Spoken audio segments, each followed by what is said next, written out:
Bon, avant de commencer la vidéo, sachez juste que dans 2 semaines, il y a le Grand Prix de France au Mans et ça, quelle régalade! Bon oui, je sais, tout le monde ne pourra pas y aller, mais ceux qui pourront y aller, eh bien, profitez bien. Quel Grand Prix on vient de vivre encore! En plus, avec l'annonce de Valentino Rossi qui signe chez Petronas pour 2021, franchement, ça nous a apporté un peu de baume au cœur de savoir que le docteur continue encore. Et puis bien sûr, cette victoire qu'on attendait, je vous dis pas encore de qui si vous n'avez pas encore vu la course, je vous laisse patienter jusqu'à la fin de la vidéo. Et puis concernant les courses Moto 2 et Moto 3, vous allez voir qu'elles ont bien régalé aussi, et oui, même la Moto 2, j'ai trouvé ça plutôt agréable pour une fois. Bonjour à tous et à toutes, c'est Kenpi, j'espère que vous allez bien et bienvenue dans cette vidéo qui va récapituler un petit peu ce qui s'est passé sur le Grand Prix de Barcelone ce week-end. Et comme d'habitude, si vous voulez qu'on en débriefe tous ensemble de ce Grand Prix, je vous donne rendez-vous ce soir dans Parc Fermé, et en plus, on a Louis Rossi en invité ce soir, donc c'est la régalade. Ah, puis aussi ce soir avec Moto Blues, on vous fait gagner un casque réplica Valentino Rossi.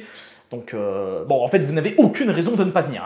Direction la Moto 3 pour une course totalement folle comme d'habitude. Et cette fois-ci, c'est un nouveau visage qui a gagné, un pilote qu'on aurait aimé voir gagner avant, qui aurait pu gagner avant, mais qui avait joué de malchance ou d'irrégularité. Mais cette fois-ci, c'est fait. Le frère de Brad Binder, le sud-africain Darin Binder, est venu s'imposer pour la première fois de sa carrière en Moto 3. Et c'est aussi la première victoire d'Alain Bronek, le dirigeant du team CIP, depuis 2010, sa remontée en Moto 2 à l'époque de Shoya Tomizawa. À l'extinction des feux, Tony Arbolino, qui avait réalisé la pole, prendra le meilleur vol devant le Cobra argentin Gabriel Rodrigo qui décidément est là depuis quelques courses maintenant, ainsi que le leader du championnat, Albert Arenas. Mais comme toujours en Moto 3, bien qu'il faut qu'il y ait quelqu'un qui prenne la tête dès le premier virage, vous vous doutez bien que des changements de leader, on en a eu, notamment sur ce circuit de Barcelone qui a une très longue ligne droite, et qui dit longue ligne droite en Moto 3 dit forcément jeu d'aspiration plus qu'important. Viennent donc se mêler à la lutte pour prendre la tête des opérations le sud-africain Darin Binder ou encore les surpuissantes Honda du team Léopard avec Denis Foggia et Jaume Masia. Quant à Albert Arenas, eh bien il était sur ses terres ici puisqu'il est catalan et gagner aurait été un symbole très fort. Mais malheureusement le rêve de victoire pour Arenas se fera tout simplement dissoudre par John McPhee qui viendra le faucher en perdant l'avant dans le virage 4 au 6e tour.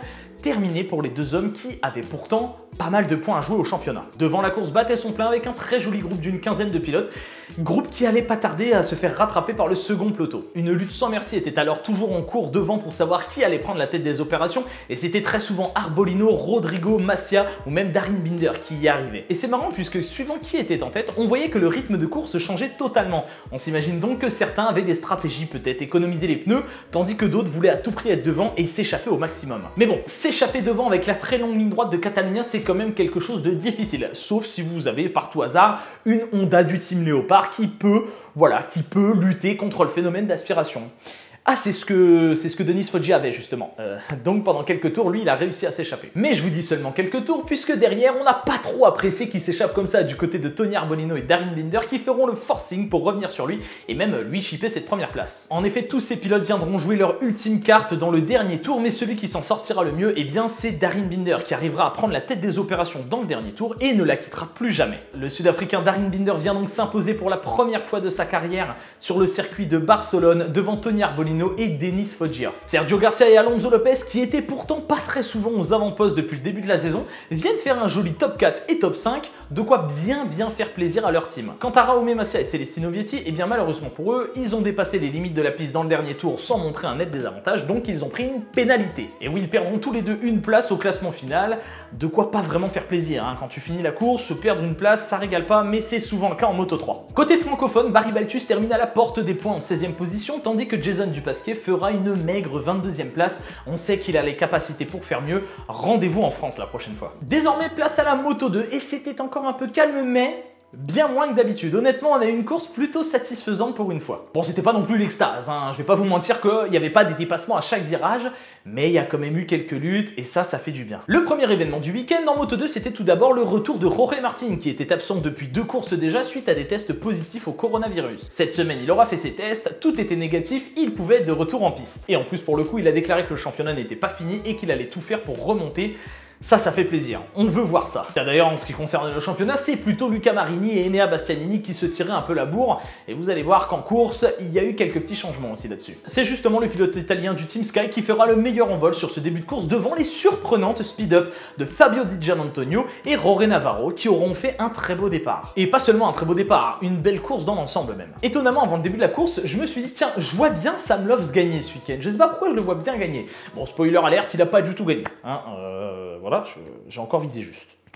Mais quand même, il réalise un très bon début de course, doublant coup sur coup Bastianini, Bezzecchi et même Jorge Navarro. Le voici donc prêt à doubler Fabio Di Giannantonio pour récupérer cette deuxième place, mais il s'est avéré que c'était un peu plus compliqué que prévu finalement pour l'anglais. Di Giannantonio et Loves vont donc se doubler, se redoubler, se gêner même, ce qui permet à Luca Marini de s'échapper tout simplement en tête et d'avoir une solide avance. Pendant ce temps, Jorge Martin, qui voulait à tout prix gagner des points en championnat, eh bien abandonnera en plein milieu de la course. Il rentre au stand, 0 pointé pour lui, ça fait très mal, sachant que devant Luca Marini est plus que bien placé, puisqu'il est premier. Après ça, on retourne du côté de Sam Loves qui finira par se défaire de Fabio Di Giannantonio et donnera son maximum pour revenir sur Luca Marini qui avait déjà une très confortable avance, donc c'était pas une chose facile à faire. Et même s'il avait une solide avance, eh bien c'est Sam Loves, Sam Loves métamorphosé qui arrivera à revenir sur Luca Marini et même le doublera. Une lutte commence alors entre les deux pilotes, bien qu'il y ait un petit avantage pour Sam Loves. Luca Marini voulait à tout prix trouver une solution pour doubler Sam Loves, mais il avait un rythme tellement supérieur que c'était un peu compliqué,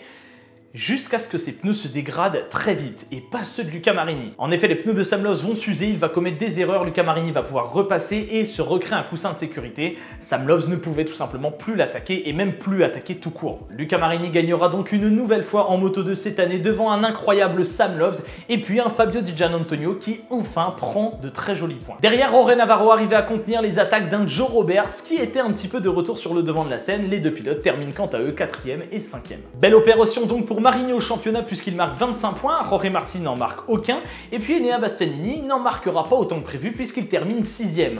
De quoi avoir pas mal de taf s'il veut continuer à remonter au championnat. Après une course moto de ma foi plus belle que d'habitude, les MotoGP allaient prendre place pour une course dantesque. Les Yamaha étaient plus qu'en forme ce week-end puisque la grille de départ se composait de 4 Yamaha sur les 5 premières places. Seul Jack Miller a réussi à se faufiler entre tous avec cette 4e place sur la grille de départ. Franco Morbidelli, qui s'était offert la pole ce week-end, réalisera un très bel envol devant Jack Miller ainsi que son coéquipier Fabio Quartararo. Mais dès le deuxième virage, un incident survient impliquant Danilo Petrucci, Johann Zarco et Andrea Dovizioso. En effet, Danilo Petrucci a perdu l'avant mais a réussi à ne pas chuter, ce qui a derrière déstabilisé Johann Zarco.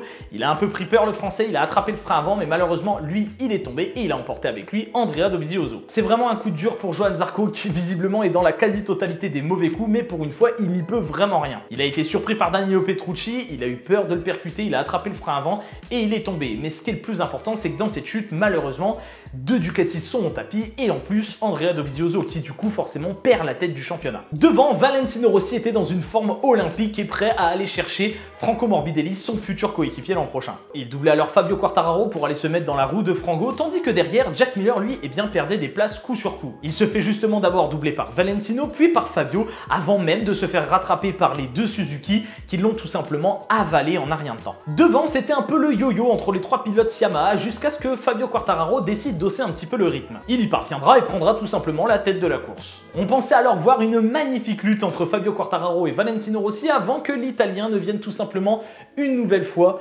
perdre l'avant et chuter en course. Ça fait très mal pour Valentino parce qu'on le sentait encore une fois prêt à aller chercher au moins un podium et malheureusement, course terminée pour lui. Il laisse tout seul devant Fabio Quartararo sur un petit nuage et surtout sur un gros rythme. Mais derrière, les pilotes Suzuki n'en avaient pas fini avec cette course, encore moins avec le podium. Après s'être débarrassé de Miller, ils reviendront comme des fusées sur Franco Morbidelli avant de buter un petit peu sur lui et ils finiront par le passer. Et là, on a vraiment cru que Joan Mir allait revenir sur Fabio Quartararo tant son rythme était élevé, mais finalement, ça a tenu pour le français. Fabio Quartararo vient donc s'imposer sur le circuit de Catalonia, circuit qu'il aime tant et qui l'a tant fait briller par le passé, devant les deux Suzuki Joan Mir et Alex Rins. Ce n'était pas arrivé depuis 2007 de voir deux Suzuki sur un podium. Derrière, Franco Morbidelli et Jack Miller compléteront donc ce top 5. Et côté Zarco, eh bien comme je vous l'ai dit, c'est un 0 pointé puisqu'il est tombé. Soulagement en tout cas de la part du team Petronas parce qu'après avoir vu John McPhee tomber en Moto 3 puis ses deux pilotes en Moto 2, on vient enfin gagner une course en MotoGP. Le week-end aurait pu être catastrophique, mais ça va. On peut souffler. Voilà, ce récap est terminé, j'espère qu'il vous a plu. Encore une course de folie sur le circuit de Catalonia, c'est vraiment un circuit que j'affectionne particulièrement, il se passe toujours des choses de dingue. Et puis pas de drama en plus pour une fois, donc ça fait vraiment plaisir. Si la vidéo vous a plu, je vous invite à la liker, la commenter, la partager, n'oubliez pas de vous abonner, de cliquer sur la petite cloche. Quant à moi, je vous laisse, je vous donne rendez-vous très bientôt pour une nouvelle vidéo, dès mercredi. On va un petit peu parler de Honda et ce qui se passe en ce moment avec eux. D'ici là, portez-vous bien et fait à tous.